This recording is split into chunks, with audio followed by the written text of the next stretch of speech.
오늘도 하나님의 은혜와 평강이 함께 하시기를 축복합니다. 오늘 함께 보실 하나님의 말씀은 시편 105편 39절에서 40절 말씀입니다.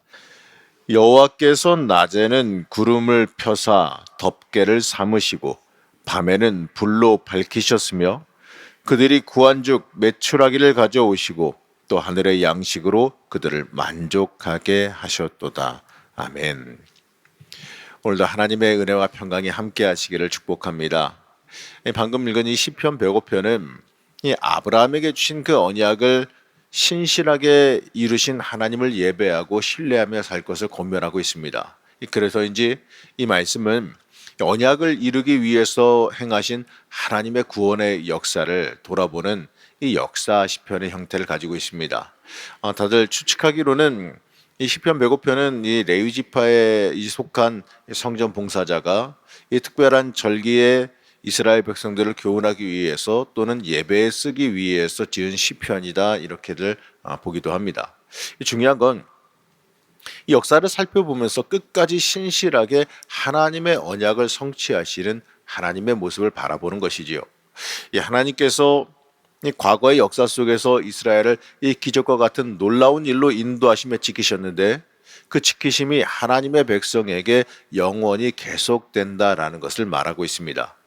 먼저 오늘 시편은요, 하나님을 예배하면서 신뢰할 것을 우리에게 권면합니다. 백성에게 권면하면서 명령형의 단어들을 쓰게 되는데 1절 말씀이에요. 1절 말씀 함께 읽겠습니다.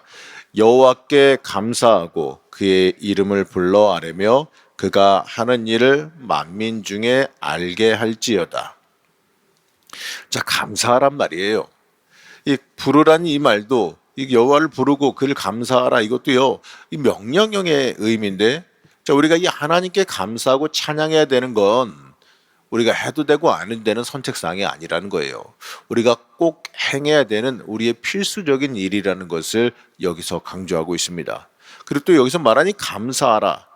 감사하라는 이 찬양을 동반한 감사를 의미해요. 그렇기 때문에 이 찬양의 이 매우 중요한 부분 중에 하나가 하나님께서 행하신 구원의 사역을 만민 중에 선포하는 일이지요. 우리가 하나님 높이며 찬양하는 것이 그냥 이 노래 부르는 것에서 그치는 것이 아니라 그 찬양의 내용을 통해 하나님의 이 구원 사역을 칭송하고 그 구원 사역이 내 삶 속에도 역사 속에 있는 것이 아니라 내 삶 속에도 그대로 이루어질 것을 믿는 그 믿음의 고백이 우리에게 있어야 되는 겁니다. 그리고 기도를 강조하면서 이 부르라라고 하는 하나님의 구원을 받은 사람들은 이 과거의 구원 역사를 기뻐하고 감사하면서 동시에 역사를 그냥 지식으로만 읽고 말 것이 아니라 내 인생에 적용해서 미래의 구원과 축복을 위한 하나님을 의지해야 된다는 믿음으로 우리가 이어갈 수 있어야 돼요. 과거에도 구원하신 하나님, 과거에 이스라엘 백성을 이렇게 이끄시고 이렇게 구원하신 하나님의 그 모습을 보면서 과거에 옛날에 역사에 이렇게 하셨구나 이러고 지식으로 그치는 게 아니라 그 하나님께서 나도 붙들고 계시는구나. 그 과거에 그 놀라운 기적으로 이끄신 그 하나님께서 내 인생 가운데도 그 기적을 행하실 수 있겠구나. 이렇게 고백하고 이렇게 믿고 주님을 붙잡을 수 있어야 된다는 거예요. 과거에도 구원하신 하나님, 과거의 역사에도 당신의 백성을 구원하신 그 하나님께서 지금 하나님의 백성을 구원하시며 지키시는 것을 믿음으로 고백할 수 있어야 됩니다. 그리고 이어지는 이 말씀은요, 이 찬양과 기도를 행하는 것이 하나님께서 행하신 기적과 이적을 기억하기 때문이다 이렇게 말해요. 아브라함과 이삭과 야곱에게 하신 그 약속을 하나님께서 잊지 않으셨기 때문에 이어지는 이 모든 구원의 역사가 가능했다라는 거죠. 그렇기 때문에 이스라엘 백성들이 하나님의 이 언약을 기억하심에 대해서 찬양하고 있는 겁니다. 이건요, 지금 현대의 그 교회를 다니고 있는 우리들, 지금 현대의 그 신앙인들에게도 해당하는 일이에요. 하나님께서 우리를 이 구원하실 것을 잊지 않고 기억하시기 때문에 우리가 이렇게 생존하고 살아갈 수 있다라는 거예요. 우리는 우리를 신실하게 기억하시는 하나님께 더 감사하며 더 의지할 수 있어야 됩니다. 하나님께서요, 여러분들 다 알고 계세요. 여러분들 다 기억하시고 여러분들의 기도의 제목도 다 알고 계시고 여러분들의 기도에 응답하기를 원하신다는 거예요. 보게 되면 이제 시편의 가장 중심 부분인데 하나님의 구원의 언약을 주심부터 이루어 주심까지 계속해서 돌아보면서 노래하고 있습니다. 먼저 이 아브라함과 이삭과 야곱, 이 족장 시대 이스라엘의 상황에 대해서 다룹니다. 이스라엘 조상들은 가나안 땅에서 매우 적은 숫자였죠. 이 나그네로 이 떠돌이 생활을 하고 있었어요. 하지만 하나님의 언약 백성인 그들을 가나안 왕들의 위협에서 철저히 하나님이 보호하셨습니다. 그 예로 14절에서 15절 말씀은 가나안 아비멜렉 왕으로부터 아브람을 보호하신 사건을 다루고 있는데 14절에서 15절 말씀 잠깐 보시겠습니다. 그러나 그는 사람이 그들을 억압하는 것을 용납하지 아니하시고 그들로 말미암아 왕들을 꾸짖어 이르시기를 나의 기름 부은 자를 손대지 말며 나의 선지자들을 해하지 말라 하셨도다. 하나님께서 이 아브라함을 통해 세우실 하나님의 나라의 이 대리자로 삼으셨기 때문에 이 아브라함이 이제 앞으로 하나님께서 세우실 나라의 대리자고 하나님께서 쓰실 사람이기 때문에 그 누구도 건드릴 수 없게끔 하셨다 이렇게 강조하고 있는 겁니다. 하나님께서 택하시고 쓰시려고 하는 사람들은 하나님께서 지키심을 믿으시기 바랍니다. 그렇기 때문에 우리가 예수 앞에 나와 있다면 우리가 주님 앞에 바르게만 서 있다면 우리 이 땅 살면서 걱정할 것도 염려할 것도 없어요. 또 보게 되면 이어지는 말씀은요. 이제 요셉에 대한 이야기가 등장합니다. 요셉을 통해 이스라엘의 가족들이 애굽으로 들어가서 이 고센 땅에 이 거주하게 될 때까지 하나님께서 인도하신 내용을 노래합니다. 16절은 하나님께서 이 가나안과 애굽에 기근을 주신 것도 야곱의 가족을 애굽으로 인도하기 위한 하나님의 섭리였다라고 말합니다. 요셉이 애굽에 팔려간 것도 하나님 앞에서 보내신 것, 하나님께서 앞서 보내신 것으로 표현하고 있어요. 요셉에게 일어난 그 모든 일이 하나님의 섭리 가운데 일어난 일이다 이렇게 찬양하고 있어요. 요셉이 옥에 들어가고 이 술 맡은 관원장과 떡 굽는 관원장의 꿈에 대해서 해석한 것도 하나님의 섭리였어요. 그 일로 인해서 요셉이 애굽의 총리 대신이 되어서 이 자신을 옥에 가두었던 애굽의 관리들을 제어하고 자신의 지혜로 애굽을 지혜로운 장로들까지도 가르쳤기 때문에 그렇습니다. 애굽도 스스로 고백하잖아요. 형들에게 외칠 때 하나님께서 나를 미리 보내셨다고. 하나님께서요 우리를 어떻게 인도하실지 우리는 알 수 없습니다. 그러나 이끄시는 하나님의 그 여정의 이유도 알 수가 없지만 이 모든 것이 하나님께서 하나님의 백성을 구원하시고 하나님의 역사를 이루시기 위한 인도하심이었다라는 것을 우리가 이 과거의 역사를 통해서 알 수 있게 되는 겁니다. 그렇기 때문에 우리의 인생 속에서도요 하나님께서 우리가 앞서 붙잡고 계시고 있다면 하나님께서 나를 붙잡고 끌고 가고 계신다면 내가 어떠한 여정 속에 인생의 여정을 우리가 흘러가게 될지라도 이 두려울 거 하나 없이 하나님 끝까지 붙잡고 따라갈 수 있어야 될 것입니다.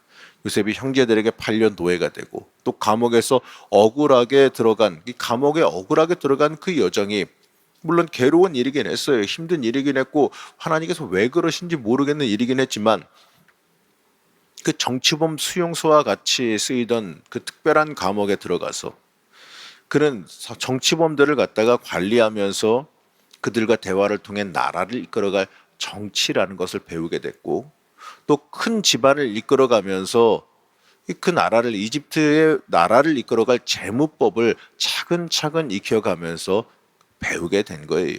한마디로 하나님께서 그를 쓰시기 위해서 힘든 고난과 어려움 가운데 준비시키시고 차근차근 만들어 가셨다라는 겁니다. 하나님께서요 우리를 고난으로 이끌어 가실 때 우리가 이해하지 못하는 섭리가 그 안에 들어 있습니다. 그렇기 때문에 우리가 간구해야 될 것이 뭐냐? 그 고난의 길 중에도 이 끝까지 하나님 붙잡는 사람이 되기를 우리가 매 순간마다 간구하며 살아갈 수 있어야 됩니다. 끝까지 하나님 붙잡으면 잊지 마십시오. 결국에는 하나님 주시는 승리가 우리에게 임하게 되는 줄로 믿습니다. 또 보게 되면 하나님 구원의 역사의 정점 부분인데 이 출애굽 당시에 애굽에게 내린 재앙과 이 출애굽 장면을 다시 한번 다루고 있어요. 여기서 열 재앙에 대해서 다루고 있는데 이 재앙이 여호와께서 행하신 것임을 강조해서 말합니다. 이 열 재앙은 이 하늘의 왕이신 여호와께 반역하는 세상 왕국에 대한 하나님의 심판입니다. 여호와께서 결국에 하나님께서 승리하신 결과로 이 백성들이 전리품을 가지고 애굽에서 하나님의 인도하심에 따라서 나오게 만들어 주셨어요. 그리고 이 구름을 펴서 덮개를 삼으시고 밤에는 불로 밝히셨다. 이렇게 말하지 않습니까? 이 구름 기둥과 불 기둥으로 인도하신 것을 묘사하는 내용이에요. 이 중동의 강렬한 그 햇볕에서 그늘을 만드시고 보호하시고 밤을 불기둥으로 밝히시며 인도하시고 그들의 체온을 보호하게 하신 것을 찬양하는 겁니다. 하나님은 이 애굽을 떠나서 이 가나안 땅으로 가기 위해 이 광야를 여행하던 이스라엘을 이 만나와 메추라기로 먹이셨어요. 그리고 반석을 가르시고 강처럼 물이 흘러나오게 해서 그들을 마시게 하셨어요. 여호와의 능력으로 행하신 기적으로 그들을 인도해 오셨다, 이렇게 찬양하는 겁니다.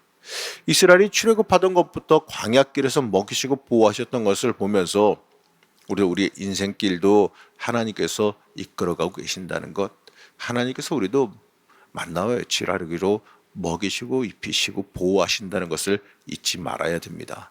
철저히 우리를 지키시며 보호하신다는 것을 믿음의 눈으로 바라볼 수 있어야 돼요. 이 성장을 위해서, 우리를 살리기 위해서, 또 때때로 우리가 한 단계 올라서게 하기 위해서 어쩔 수 없이 고난을 마주해야 될 때가 있긴 있습니다. 하지만 그 자리에서도요, 방관하시고 내버려 두시는 게 아니라 보호하시고 붙잡고 계시는 하나님, 그리고 그 고난의 끝에 이 성장의 열매와 그로 인해 누릴 복도 함께 있다는 것을 우리가 바라볼 수 있어야 됩니다. 이제 결론적으로 보게 되면 모든 구원의 역사가 이 하나님께서 이 아브라함에게 주신 약속의 말씀을 기억하며 성취한 것임을 다시 한번 강조하고 있어요. 이 출애굽의 그 구원의 사건이 얼마나 감격적인 사건인지 다시 한번 말하고 있고, 또 이 가나안 땅을 주심과 그 땅의 소산물도 누리게 하셨음을 노래하고 있습니다. 이 하나님의 모든 구원 역사의 최종 목적이 뭐냐? 이 하나님의 백성들이 하나님의 율법을 지키고 그 법을 쫓게 하는 것이라 고백하는데, 그렇게 하면서 이 시편을 마무리하고 있거든요. 하나님께서 이스라엘에게 약속하신 것을 잊지 않음으로 그들을 구원하시고 보호하시며 가나안 땅에 이르게 하신 것처럼 우리도 하나님 앞에서 하나님의 법을 따르며 하나님의 거룩한 뜻을 따르는 백성이 되어 살아가기를 소망할 수 있어야 됩니다. 하나님께서 그러한 백성을 만드시기 위해서 우리를 인도하시는 거예요. 하나님께서 우리를 바라보시고 이끌어 가신 이유가 뭐겠어요? 하나님의 백성으로 우리가 살아가기를 원하시기 때문에, 하나님의 뜻을 이루며 살아가시기를 원하기 때문에 우리를 이끌어 가시고 지키시고 보호하시고 인도하시는 거 아니겠습니까? 우리가 어떠한 자리에 있더라도 잊지 말아야 될 것은 지금 살아 역사하신 하나님께서 나를 붙잡고 인도하신다는 사실입니다. 그렇기 때문에 하나님 앞에서 하나님의 거룩한 뜻을 따라 살아가는 신실한 신앙인이 되기 위한 삶을 우리가 이 시간에도 살아가길 결단할 수 있어야 됩니다. 여러분, 오늘도 기도할 때 지금까지 인도하신 하나님의 은혜 잊지 말고 기억하시고, 또 그 하나님께 나를 내어 맡기시기를 부탁드리겠습니다. 하나님의 뜻을 따라가는 신실한 신앙인 되기를 소원하시길 바랍니다. 하나님, 내가 하나님의 뜻을 이루는 사람 되기를 원합니다. 하나님 앞에 신실한 신앙인의 삶은 하나님께서 책임지시는 인생이 됩니다. 하나님, 내가 하나님의 뜻을 따라 하나님께 쓰임받는 삶을 살아가길 원합니다. 내가 신실한 신앙인으로 이 땅을 살아가기 원합니다. 이렇게 기도하시면요, 나에게 필요한 게 뭔지, 부족한 게 뭔지, 그러기 위해서 있어야 될 게 무엇인지 주님이 더 잘 아세요. 이 주님께서 내 걱정, 기도, 근심거리도 다 해결해 주심을 믿고 오늘도 하나님 앞에 굳건하게 바르게 서기 위해서 기도하시고 엎드리시는 여러분들 되시기를 시간 간절히 축복합니다. 잠시 기도하겠습니다. 오늘도 우리를 붙잡고 계신 하나님, 우리가 지금 이 시간에도 하나님의 은혜로 살아가길 원합니다. 하나님 온전히 붙잡고 승리하는 인생 살아가게 허락하여 주시옵소서. 우리에게 하나님 힘과 소망 허락하여 주셔서 이 땅 살면서 하나님의 뜻 따라 살아가는 은혜가 있게 허락하여 주시옵소서. 하나님의 백성으로 하나님의 법 따라 살아갈 수 있게 하여 주옵시고, 또 하나님께 온전히 의지하며 살아감을 인하여서 하나님이 주신 놀라운 복과 은혜를 받아 누리는 역사가 있게 하여 주시옵소서. 우리에게 필요한 것 하나님 잘 아시지요. 하나님께서 채워주옵시고 우리의 연약한 점도 잘 아시는 하나님께서 치유하시며 회복하시는 은혜의 역사도 임하게 허락하여 주시옵소서. 오늘 기도하는 중에 하나님의 역사와 하나님의 은혜 체험할 줄로 믿사오며 거룩하고 존귀하신 예수님의 이름으로 기도하였습니다. 아멘.